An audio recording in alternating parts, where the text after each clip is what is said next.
الله وبركاته. نحمده ونصلي على رسوله الكريم، اما بعد. اعوذ بالله من الشيطان الرجيم، بسم الله الرحمن الرحيم. وكنا عن الخلق غافلين، صدق الله العظيم. সমস্ত প্রশংসা আল্লাহ তাআলা আল্লাহ রাব্বুল আলামিন আমাদেরকে এই যে রাষ্ট্রীয় আন্দোলন ইসলাম বয়ানে একত্রিত হয়ে বসার তৌফিক দিয়েছেন। তাই আমরা শুকরিয়া আদায় করি, সকলে বলি আলহামদুলিল্লাহ।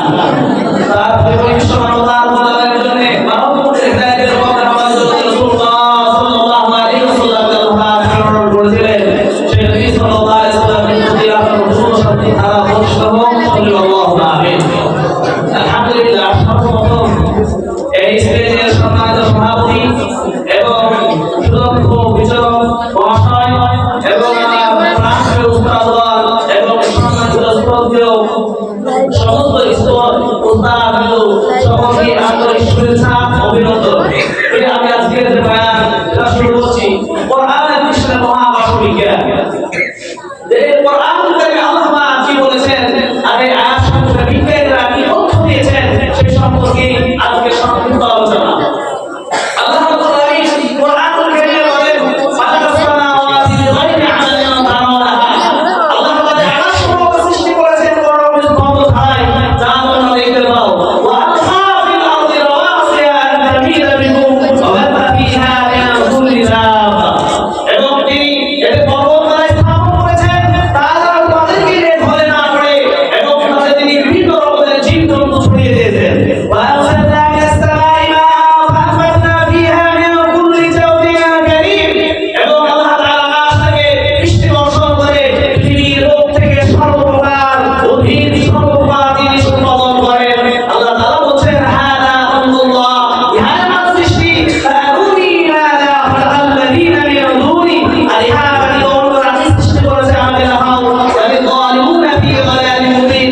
বরং শাহরুল্লাহ সুস্পষ্ট গুমরাহিতে লিপ্ত রয়েছে। আল্লাহ তাআলা আকাশ সমূহ সৃষ্টি করেছেন কোনো স্তম্ভ ছাড়াই। একটি প্যান্ডেল তৈরি করতে হলে শত শত ফুটের প্রয়োজন দেখা যায়, শত শত ফুটের প্রয়োজন দেখা যায়, কিন্তু আল্লাহ তাআলা আকাশ সমূহ সৃষ্টি করেছেন কোনো স্তম্ভ ছাড়াই। বিগাইরি আমালিন তারাওনাহা। এর কোনো অর্থ হতে পারে, একটি অর্থ হচ্ছে যে তোমরা দেখতে পাচ্ছ যে আল্লাহ তাআলা স্তম্ভ ছাড়াই আকাশগুলোকে রেখেছেন। আর আরেকটি অর্থ হচ্ছে এমন স্তম্ভ আছে যা তোমরা দেখতে পাও না। আব্দুল্লাহ ইবনে আব্বাস রাদিয়াল্লাহু তাআলা এর দ্বিতীয় অর্থ গ্রহণ করেছেন। কিন্তু বর্তমান যুগের সমাজ বিজ্ঞান দিয়ে পদার্থবিজ্ঞান যদি আলোচনা করা হয় তাহলে এভাবে বলা যেতে পারে সমগ্র বিশ্ব গ্রহ উপগ্রহ নক্ষত্র এগুলোর একটি থেকে আরেকটি যেন বিচ্ছিন্ন হয়ে না যায়, সেই জন্য আল্লাহ তাআলা একটি পদ্ধতি পুরোদের উপরে রেখে দিয়েছেন। আল্লাহ রাব্বুল আলামিন বলেন ইন্নাল্লাহা ইউমসিকুস সামাওয়াতি ওয়াল আরদা আন তাযুলা।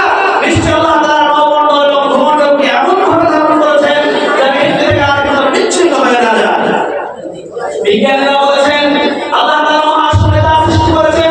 এই যে সূর্য পৃথিবীর চাইতে 13 লক্ষ গুণ বড়, এই সূর্যের চাইতে তারকারা যে আরো বড়, এই তারকারা যে ছায়া বিশাল বড়, এই বিশাল বিশাল গ্রহ উপগ্রহ নক্ষত্র এগুলো একটি থেকে আরেকদিকে এমনভাবে আটকানো হয়েছে মাধ্যাকর্ষণ শক্তি দিয়ে। 1665 খ্রিস্টাব্দে স্যার আইজ্যাক নিউটন সর্বপ্রথম এই মাধ্যাকর্ষণ শক্তি আবিষ্কার করেছেন। কিন্তু স্যার আইজ্যাক নিউটনের অন্তত 1000 বছর পূর্বে বিশ্বনবী জনাব মুহাম্মদ রাসূলুল্লাহ সাল্লাল্লাহু আলাইহি ওয়াসাল্লাম যিনি বিশ্বকে লেখাপড়া করেননি, রিসার্চ করেননি, তার বুকে আল্লাহ তাআলা কোরআন থেকে এই মাধ্যাকর্ষণ শক্তির কথা ঘোষণা করে দিয়েছেন। এই মাধ্যাকর্ষণ শক্তি দিয়ে চন্দ্র, সূর্য, গ্রহ, নক্ষত্র, সৌররাশি একটি থেকে আরেকদিকে এমনভাবে আটকানো হয়েছে যেন বিচ্ছিন্ন হয়ে না যায়। আল্লাহ তাআলা মহাশূন্যে যা সৃষ্টি করেছেন তার মধ্যে সূর্যের কথাই বলা যায়। সূর্যটা বিশাল, এই পৃথিবীর চাইতে 13 লক্ষ গুণ বড়। এই রকমের সূর্য 3 কোটিকে হজম করে ফেলতে পারে এমন গ্লাসের মধ্যে একটি নয়, হাজার হাজার সূর্য আল্লাহ তাআলা সৃষ্টি করেছেন। শুধু তাই নয়, বিজ্ঞানীরা তথ্য দিয়েছেন এই সূর্য সেই সূর্য যেই সূর্য মানব সভ্যতার বিকাশের জন্য 12 পুষ্টি আর পর্যন্ত যত শক্তি ব্যয় করেছে, সূর্য তার চারিদিকে ঘুরতে প্রতি সেকেন্ডে সেই পরিমাণ শক্তি খরচ করছে। এই